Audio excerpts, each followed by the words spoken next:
Yang diperingati tanggal 25 Desember itu adalah kelahirannya Dewa Matahari. Nah, mengapa Dewa Matahari kemudian dipakai sebagai peringatannya kelahirannya Nabi Isa yang oleh mereka disebut Yesus? Peristiwanya ketika rakyat Romawi masih beragama politisme paganisme. Hal ini berlangsung sampai abad keempat, di mana suatu bukti sejarah Kaisar Konstantin yang memimpin konsili Nizea yang diadakan di kota Nizea, maka disebut konsili Nizea. Konsili adalah konferensi atau bahasa lain muktamar. Natal itu adalah peringatan Hari Dewa Matahari. Di mana datanya? Tidak ada itu. Perayaan Dewa Matahari itu tradisi Roma kuno yang dirayakan kira-kira pertama kali ya. Itu titik balik musim dingin itu loh, tahun 274 Masehi. Zaman Kaisar Aurelian. Itulah awalnya penyembahan Saturnalia. Natal sudah diperingati tahun 126.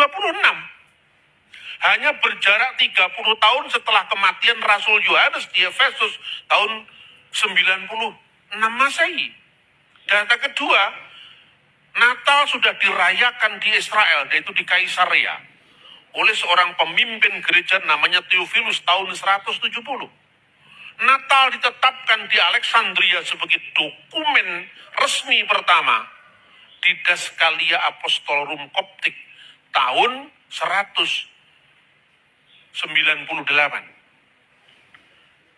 89, sebelum Dewa Matahari dijadikan kultus penyembahan pagan di Roma, gereja sudah Natalan. Ini dibalik-balik. Makanya banyak orang jangan mengucapkan Natal. Kalau kita mengucapkan lahirnya Yesus tidak masalah. Tapi jangan-jangan itu lahirnya Dewa Matahari. Makanya kita mesti tahu kalendernya. Kalender pertama Natal itu bukan 25 Desember. 25 Desember itu tanggal konversi. Yang mengkonversikan itu siapa? Penyesuaian. Dunia kuno itu memiliki banyak kalender, saudara-saudara. Orang Yahudi memakai kalender bulan, ya. Kalender bulan itu setahun berapa hari? Ini belajar matematika dulu.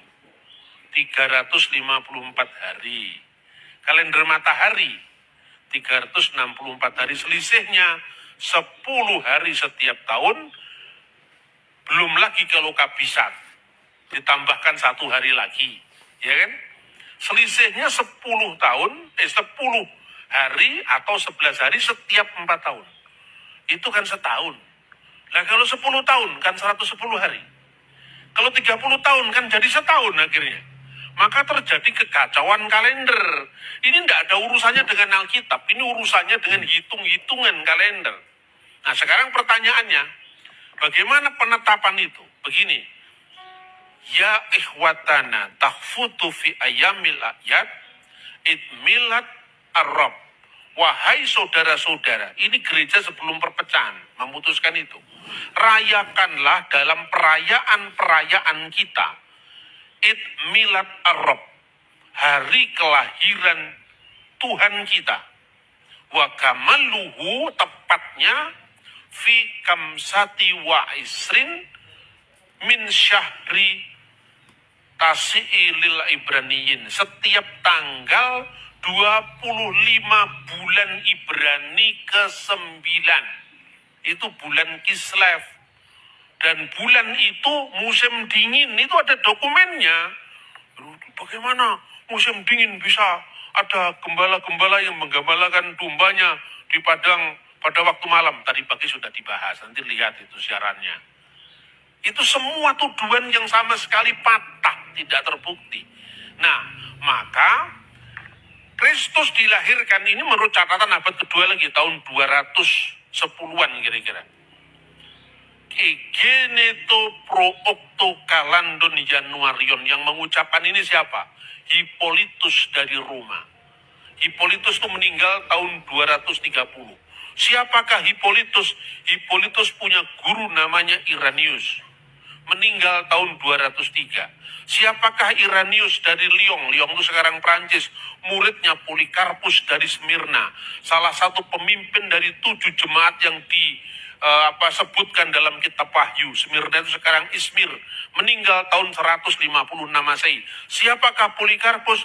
Polikarpus muridnya Rasul Yohanes penulis Injil yang meninggal di Efesus tahun 96 Masehi. Kurang lengkap apa sekarang? Ibarat silsilah itu jelas, ya. Ini dari mana bukan sekedar itu diakal-akali oleh gereja. Dan sumber itu semuanya masih ada sampai hari ini. Hanya kita malas membaca. Maka ketika gereja dikacaukan dengan berbagai informasi, kita bingung. Terus ikut-ikut. Jangan ikut-ikut Natalan. Itu Dewa Matahari. Dewa Matahari itu alamatnya mana? Dewa itu tidak pernah ada. Iya toh, kok kita percaya dewanya aja tidak ada, kok dicari lahirnya. Iya toh. Nah sekarang pertanyaannya, oke, traditionally perayaan Natal itu tahun 126 dan harinya 25 bulan Kislev bertepatan dengan 25 Desember.